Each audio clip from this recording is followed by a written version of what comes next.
La semana pasada, los mercados mundiales sufrieron su peor caída desde la pandemia. La mayoría de índices corrigieron un 10% en una sola semana. Se dice pronto. ¿Hay una capitulación? ¿Estamos ya ante el suelo de mercado?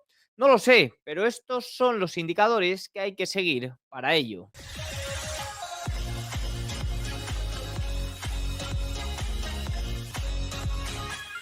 Muy buenas a todos y bienvenidos un día más al canal.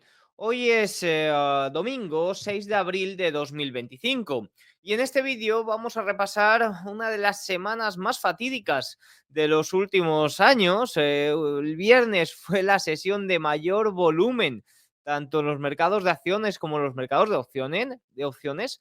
Se dice pronto, pero cada vez el mercado tiene más partícipes y esto hace que las caídas, aunque no sean las mayores de la historia, sí que fueron muy considerables, pues provoquen estos grandes movimientos. No obstante, la situación es muy incierta por todo el tema de los aranceles que se anunciaron la semana pasada, por toda esa ventana de negociación de una semana que tenemos por delante y porque los mercados se están poniendo lo peor. Están descontando prácticamente una recesión global y eso está provocando que las ventas por pánico se empiecen a observar.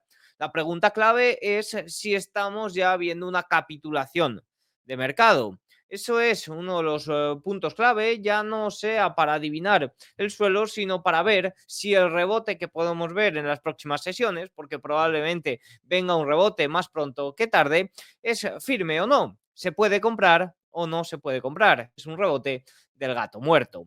Vamos a empezar hablando y repasando un poco qué ha sido la última semana en Wall Street. Fíjense, apunten estas cifras porque no se ven todos los días. La semana fue un menos 9,08% para el S&P 500, menos 7,86% para el Dow Jones, Nasdaq 100 menos 9,77% y Russell 2000, fíjense que fue una caída de más del 9%, casi un 10%.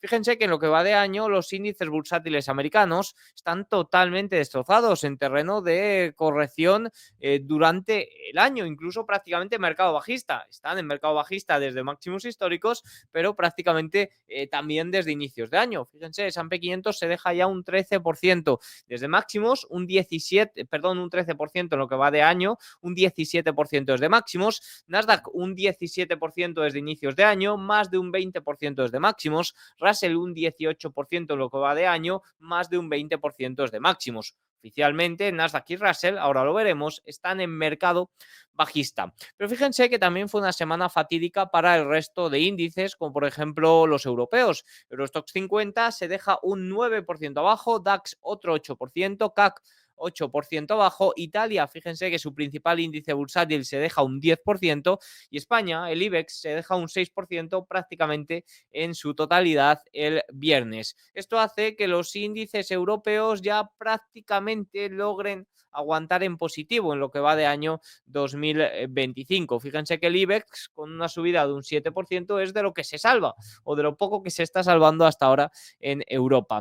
Fíjense que, por ejemplo, de los mejores índices mundiales que podemos observar está el Hansen, principal índice de Hong Kong, que cae solo un 2,46% en la semana, aunque debo decir que la represalia o el anuncio de represalia de China frente a Estados Unidos que se anunció el viernes fue con el mercado de Hong Kong cerrado. Por tanto, mañana lunes puede que se vea esa consecuencia que vimos en los mercados europeos y en los mercados americanos. Por índices, pues fíjense, ya no se salva ningún índice con el índice o con el sector tecnológico, mejor dicho, en negativo de un 21% en lo que va de año, siendo el negativo más amplio, mejor dicho.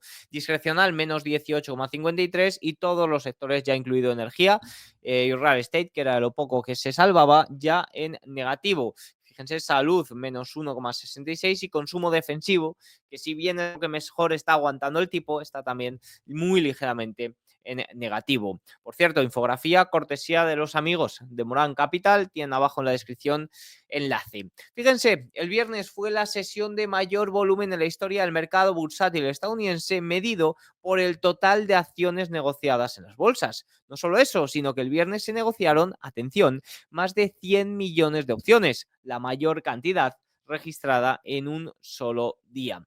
Tantos años, y no sé si recuerdan este gráfico superpuesto sobre los aranceles, yo no he visto nunca un gráfico superpuesto que salga bien. Puede haber gráficos superpuestos, sobre todo para mostrar divergencias entre rendimientos o una correlación muy alta entre VIX y S&P 500 o entre índices de incertidumbre y demás. Eso sí que me gustan más, pero estos gráficos que tratan de igualarse a otra etapa en la historia, en este caso no sabemos ni siquiera cuál es esta etapa de Trump Tariffs 1.0, porque yo he cogido diferentes momentos y no se asemeja a ninguno en su totalidad. Podríamos coger 2018, que es un poco lo más o lo que se asemejaba, pero al final durante tanto tiempo veo que estas gráficas tratan de asemejarse de una forma u otra y finalmente casi nunca suelen salir bien. Y bueno, pues aquí podemos observar cómo el Trump Tariffs 2.0 no ha salido muy bien.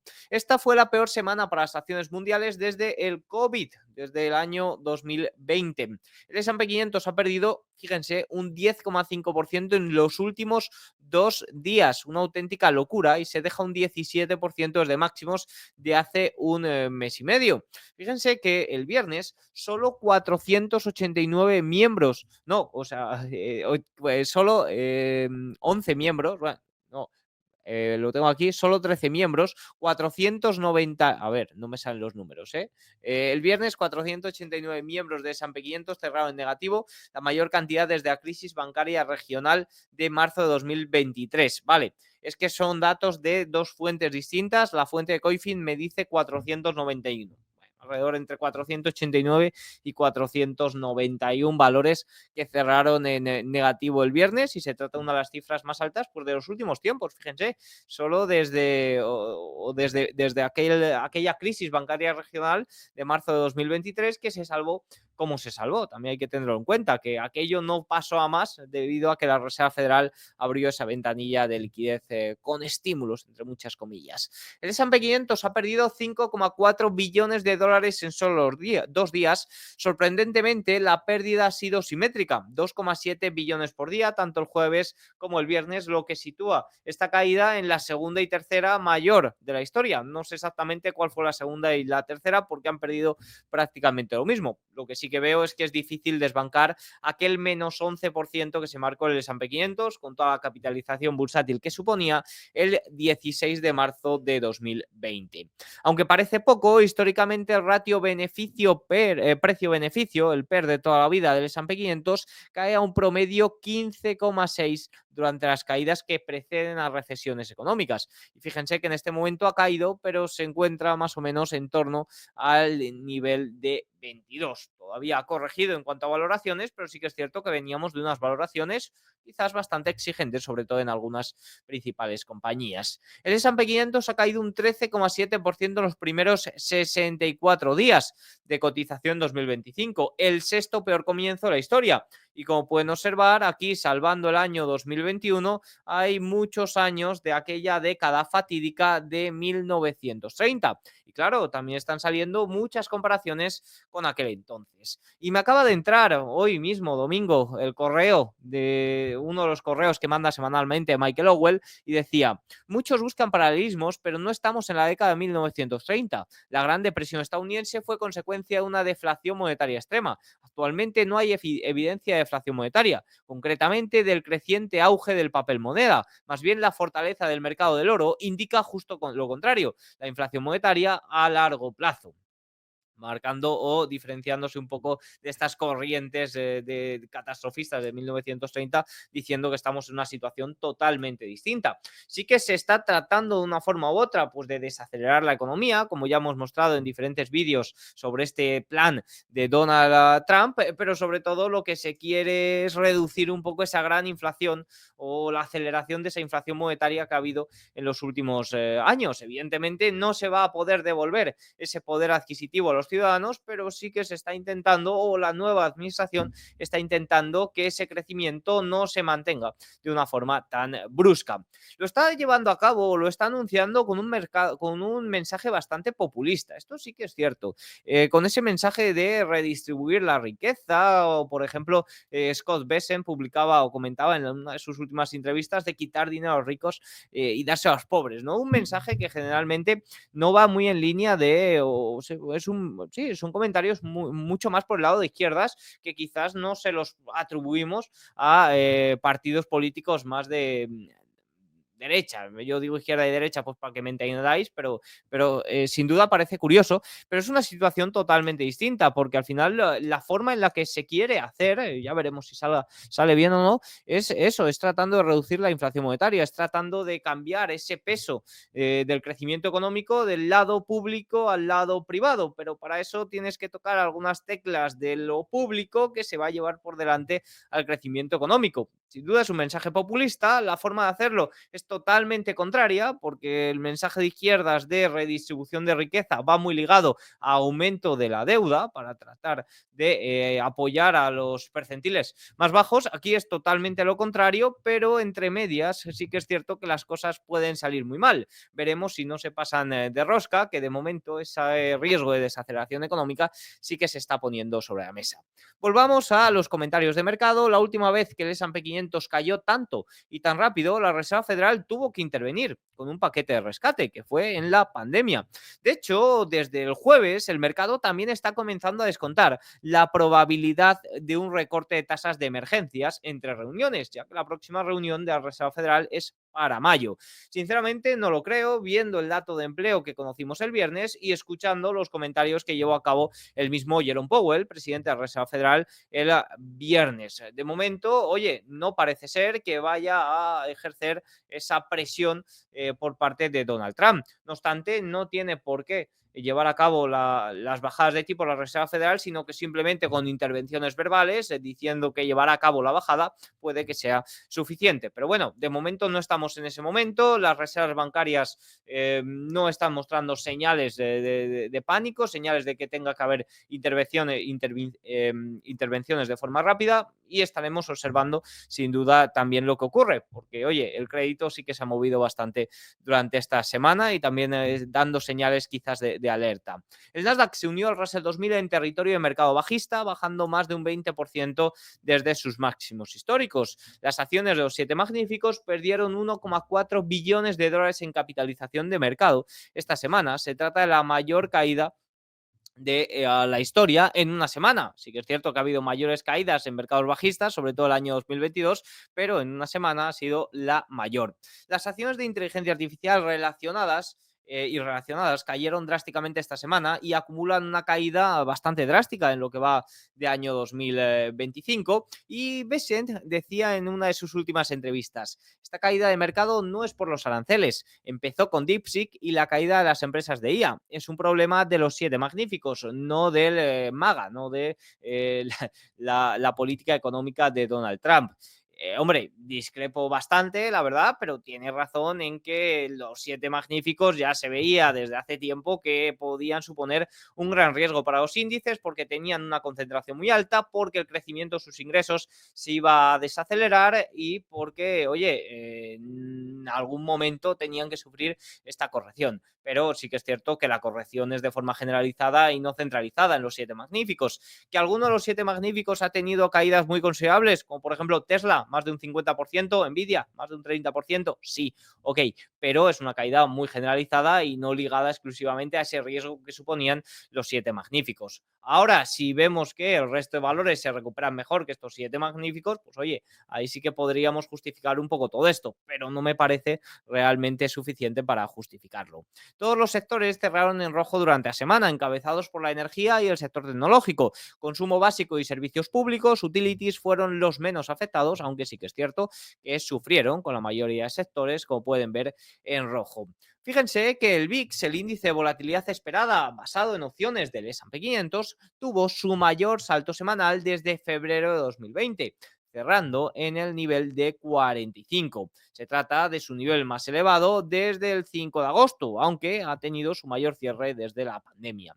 El índice de pánico de volatilidad de Goldman Sachs o de la mesa de trading de Goldman va a estar o debería estar en 10 de 10 después de la gran caída que tuvimos el viernes. Dicho esto, vamos a poner un poco sobre la mesa el punto clave, ¿no? Porque todo esto ha venido posteriormente del anuncio de aranceles recíprocos del presidente Trump el miércoles. Unos aranceles recíprocos que, como ya comentamos en diferentes vídeos de este canal, no tenían ningún sentido. No eran aranceles recíprocos, era básicamente atacar a los grandes déficits comerciales que tienen otros países con Estados Unidos. De hecho, puso incluso aranceles recíprocos a un país habitado simplemente por pingüinos. Básicamente, la estrategia, o al menos lo que yo veo y espero, porque en caso de que no haya negociaciones hay un problemón, es imponer unos aranceles muy fuertes. De hecho, nos vamos a la mayor tasa arancelaria desde los últimos 2 siglos. No tienen sentido. En caso de que se pongan estos aranceles, habría un gran problema a nivel global.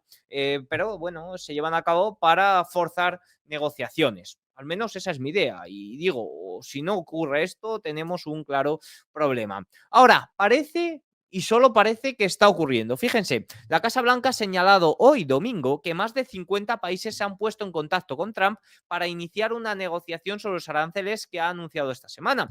Fíjense lo que nos comenta Bill Ackman, que no es una persona cualquiera y que es una persona que está muy cerca del gobierno estadounidense. La realidad práctica es que no hay tiempo suficiente para que se cierren acuerdos antes de que entren en vigor los aranceles programados. Recordemos que hay una semana. Por lo tanto, no me sorprendería despertarme el lunes con un anuncio del presidente posponiendo la implementación de los aranceles para darse tiempo a negociar acuerdos. El presidente Trump ha captado la atención de todo el mundo y de nuestros socios comerciales y ha elevado la importancia de resolver el régimen arancelario injusto que ha perjudicado a los trabajadores estadounidenses y diezmado nuestra base industrial durante décadas. Este es un asunto vital, de vital importancia, que debe resolverse y por fin tenemos a un presidente comprometido con lograrlo. Sin embargo, el problema no se puede resolver en cuestión de días, así que ¿por qué no tendría sentido hacer una pausa para darle al presidente tiempo para resolver adecuadamente esta cuestión crítica y permitir que empresas grandes y pequeñas se preparen para los cambios en sus cadenas de suministro? El riesgo de no hacerlo es que el aumento masivo de incertidumbre empuje a la economía a una recesión potencialmente severa. Una cosa es segura, el lunes será uno de los días más interesantes de la historia económica de nuestro país. Pienso igual que Bill Ackman, en caso de que se lleven a cabo estos aranceles, sería un problema muy grande tanto para otros países como especialmente para Estados Unidos, y existe un gran riesgo de que se pase de frenada a la economía estadounidense y vaya a una recesión severa, como dice Bill Ackman. No obstante, evidentemente, posponer aún más los aranceles sería una muestra muy clara de debilidad de Estados Unidos. Por tanto, tendrán que llevar a cabo los acuerdos que puedan en esta semana antes de la implementación y luego seguir negociando con los aranceles ya implementados. Al menos eso es lo que dice el secretario de Comercio estadounidense, que dice los aranceles se mantendrán durante días y semanas y dice que no habrá aplazamiento de aranceles. No sé lo que puede ocurrir, pero aplazar los aranceles sería una clara muestra de debilidad. Ahora, lo que creo es que se han llevado a cabo estos anuncios para forzar negociaciones y que ese es el objetivo, forzar negociaciones, porque en caso de que se lleven a cabo estos aranceles, tenemos un problemón. Dicho esto, vamos a hablar sobre el mercado. Estamos en niveles de capitulación. Vamos a observar los puntos importantes a futuro. Como siempre, apoyado en los gráficos de mi buen amigo JJ Montoya. Os dejo abajo en la descripción el enlace a su newsletter, que la manda todas las semanas y que es fantástica, con multitud de gráficos y muy centrados en todos estos temas de volatilidad, mapas de gamma y niveles que pueden ser clave para el mercado. Fíjense que el movimiento esperado del S&P 500 para la próxima semana es de 5,6%. Es uno de los movimientos esperados más altos jamás visto. Nos tenemos que remontar, pues de nuevo, hasta la pandemia para ver movimientos más elevados. Fíjense que el viernes los diferenciales de crédito finalmente se ampliaron en más de 70 puntos básicos. Esta es la peor semana desde la crisis bancaria de Silicon Valley Bank en 2023 y la peor, o no habíamos visto este salto desde aquel marzo de 2023 y cierra en la peor semana desde la pandemia. Dicho esto, ¿cuáles son los puntos para observar capitulación en renta variable? Bueno, pues el jueves no estábamos ni de cerca de una capitulación, pero el viernes ya sí que se han visto niveles de pánico más claros. Fíjense, los bonos corporativos de alto rendimiento, llamados bonos basura, movió un volumen de casi 14.000 millones de dólares. Se trata de su mayor volumen de la historia, por mucho. Por tanto, el viernes sí que puede haber algún signo más de capitulación. Sin embargo, es raro esperar una capitulación cuando el mismo jueves se vio una de las mayores compras por parte de los minoristas de la historia o de la última década, con 4.700 millones de dólares de acciones. Evidentemente, no podemos observar una capitulación cuando el minorista está comprando. Capitulaciones cuando ya nadie quiere comprar, ya nadie está, o ya hay tanto pánico que se tiene que dar un rebote por narices, ¿no? Es raro, ¿no? No esperaría una capitulación con el minorista comprando a tope. Vamos a ver algunas señales más. El VIX está más alto que su versión de 3 meses, lo cual no es normal. Eso muestra que el mercado está muy tenso en el corto plazo y hace que lo que estemos viendo pues, sea muy inusual. Fíjense que el ratio de VIX a 3 meses y el VIX Spot solo ha estado tan sobrevendido en 2 ocasiones anteriores, la crisis financiera global de 2008 y la crisis del COVID de 2020. Cuando este ratio vuelve a situarse por encima de 1, suele ser una interesante señal de rebote firme. Puede ser una interesante señal de compra. De momento, pues oye, podríamos esperar un rebote porque está muy sobrevendido, pero sí que es cierto que hay grandes riesgos de que un índice sobrevendido pueda estar sobrevendido durante más tiempo, o al menos durante más tiempo de lo que aguanta nuestra cartera. Por tanto, una primera señal de rebote más firme puede ser esa recuperación de 1. ¿Cuáles son los niveles clave en el mapa gamma? Pues está totalmente destrozado, amigos míos. Fíjense que no aparece en el gráfico ni el gamma flip, que está en los 5.760, ni el volatility trigger, que está arriba de los 5.800. Estamos muy lejos de niveles clave, por tanto, podemos esperar evidentemente un rebote. Del gato muerto no, pues lo podremos determinar más adelante, porque ahora simplemente esperaremos un rebote por una gran sobreventa, pero no sabemos si puede ser en firme o no. Desde la perspectiva gamma estamos en territorio de sobreventa, aunque en el pasado hemos alcanzado niveles más extremos. Y un punto clave también fue que el viernes, debido a la pérdida de los 5.400, los fondos sistemáticos llevaron a cabo ya las últimas ventas que les quedaba en el S&P 500 y probablemente me digas, o en Estados Unidos, y probablemente me digas, Diego, si me llevas diciendo 2 semanas que están prácticamente vacíos en Estados Unidos, y así es. De hecho, las ventas que han llevado estos fondos son prácticamente nulas. Fíjense, en el S&P 500, 1.675 millones, nada comparado con los 52.000 que han llevado a cabo en el último mes. Pero es que estas ventas, ya estas caídas bruscas de los últimos días, no son ventas de los fondos sistemáticos o de los fondos seguidores de tendencia específicamente aquí. Son fondos, o sea, ya las ventas son por pánico de todos los inversores. Donde sí que están llevando a cabo grandes ventas estos fondos de seguidores de tendencia y sistemáticos es a nivel global, sobre todo en Europa. Tenían un gran posicionamiento y ahora sí que es cierto que están soltando bastante. Sí que es cierto que estas ventas en Europa pues coinciden también con un pánico global. Los fondos seguidores de tendencia, pues sí que es cierto que hay veces que no entran o cuando ya viene este pánico global, ya han llevado a cabo sus ventas, ¿no? Como hemos visto en Estados Unidos.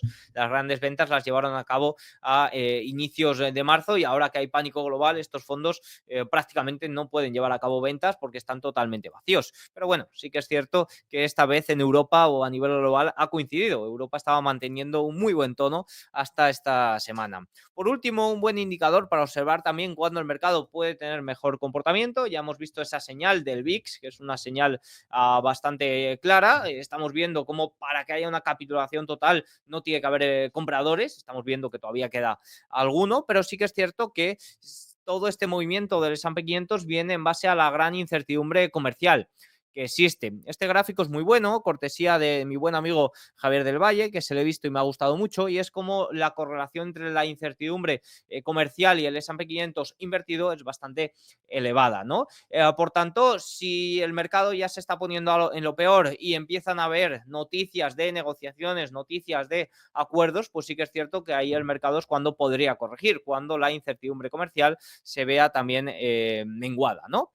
Dicho esto, un pequeño comentario también sobre sobre el resto de activos. Hemos observado que los rendimientos de los bonos del Tesoro se han desplomado durante esta semana, evidentemente debido a que el mercado está descontando una recesión, nos está poniendo un poco prácticamente en ese peor escenario. Hemos visto como los rendimientos, por ejemplo, a 10 años han caído hasta el 4%, a 3 años volvió a situarse por debajo de las tasas federales y a 2 años está en su nivel más bajo desde octubre. Scott Bessent está logrando su objetivo de desplomar los rendimientos a largo plazo para presionar a la Reserva Federal a que baje los tipos de interés y que por tanto Estados Unidos pueda refinanciarse de forma más barata. ¿Qué ocurre? Que, amigo mío, esto tiene consecuencias y te puedes pasar de rosca. Si estás logrando esto para lograr reducir esa refinanciación, tienes que tener en cuenta que el crecimiento económico también se va a ver afectado simplemente por la pérdida o por el efecto por la caída, mejor dicho, del efecto riqueza que están viendo los mercados. Por tanto, oye, si este era su plan, que parece ser que sí, por los últimos comentarios de Scott Bessent,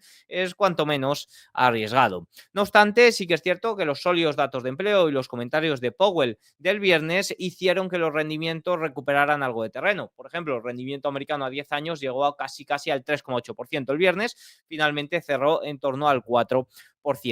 Pequeños comentarios sobre divisas. Vimos que el dólar tuvo un repunte considerable el viernes de un 1%, mientras que el oro caía con toda esa venta masiva. Pues oye, probablemente el dólar, oye, por mucho que haya caído, sigue actuando como activo o divisa refugio, y el oro sí que es cierto que vio una clara recogida de beneficios, eso sí, salvó los $3.000. Un punto clave, los $3.000, sin duda, en cuanto a nivel redondo, es clave. Oye, el oro ha actuado muy bien, viene actuando muy bien, estoy seguro de que lo hará también bastante bien, pero estaba en niveles también bastante sobrecomprados, como podemos ver en el RSI, por tanto vamos a ver, porque cualquier corrección, cualquier aceptación de precios en el oro puede ser muy interesante de cara a futuro. No obstante, uno de los riesgos que yo veo en el oro es eso, la deflación, es decir, si se tocan ciertas teclas en el déficit, el oro, que es la principal cobertura frente a la inflación monetaria, podría verse afectada. En cuanto a Bitcoin, oye, pues terminó la semana sin cambios y a mí me sorprendió mucho porque aguantó muy bien el tipo. Vimos que Bitcoin el viernes incluso cerró en positivo, sí que es cierto que corrige ya ampliamente desde máximos históricos, pero está aguantando o aguantó el viernes muy bien el tipo. No sé si la próxima semana logrará hacerlo, pero sin duda me sorprendió. Ojo, porque puede ser un punto de inflexión para Bitcoin. Por otro lado, el petróleo, pues oye, se desplomó esta semana, cayendo desde máximos de 5 semanas a mínimos de 4 años. Evidentemente, esos riesgos de inflación por los aranceles desaparecen totalmente. En primer lugar, porque estos aranceles no provocarían inflación, lo que provocarían sería lo contrario, deflación, debido a que el consumidor no podría hacer frente a ellos y debido a eso se está descontando desaceleración económica y el petróleo se viene abajo. Además, también por esos anuncios de aumentos de producción de la OPEP, pues se está viendo afectado. Un último comentario sobre Europa. Bueno, pues de Europa poco hay que decir porque estamos viendo una corrección muy severa. Fíjense que el Stock 600 cerró con una caída semanal del 5,1%, su mayor pérdida diaria el viernes desde la venta del COVID-19, y el índice cae ya un 12% desde el 3 de marzo, que fueron máximos, por tanto ya confirma que está en territorio de corrección. También el DAX alemán, oye, pues más de lo mismo, también entró en terreno de corrección con una caída del 5% el viernes, y el indicador de volatilidad de la eurozona pues también ha subido hasta 34,2, su mayor aumento en un solo día en más de 2 años. Si vemos a observar los gráficos de Europa, pues también hay poco que ver aquí, estamos en terreno de corrección y vamos a ver las represalias de Europa que probablemente lleguen esta semana porque las compañías europeas se pueden ver muy afectadas y si hay algún tipo de acuerdo. Elon Musk comentaba este propio fin de semana que estaría bien un acuerdo de comercio cero entre Europa y Estados Unidos. Veremos a ver, sería una fantástica noticia que recompensaría el mercado, pero sin duda es un punto a tener en cuenta. De momento los mercados muy inciertos, descontando o poniéndose prácticamente en el peor escenario. Y un pequeño comentario también sobre Asia, que es lo que he comentado antes, que las noticias de represalia de China que tumbaron a los mercados americanos el viernes o que aceleraron sus caídas se dieron con los mercados asiáticos cerrados. Por tanto, cuidado y precaución. Taiwán parece que quiere no anunciar represalias frente a Estados Unidos. Vietnam parece que está dispuesto a negociar. Eso es un punto positivo, pero de momento puede que haya mucho comentario al respecto. Un último comentario para la semana. Oye, es una semana importante por los datos de inflación, no solo en Estados Unidos, que serán el jueves y el viernes, sino también en China. En Europa también ventas minoristas, Producto Interior Bruto en Reino Unido y sobre todo también en Estados Unidos conoceremos ese dato de sentimiento del consumidor de Michigan que tanto ha movido los mercados en el último mes. Así que nada, tienen todos los datos. Espero que os haya gustado el vídeo. Si es así, hacednos algún like, un comentario y nos vemos mañana. Chao.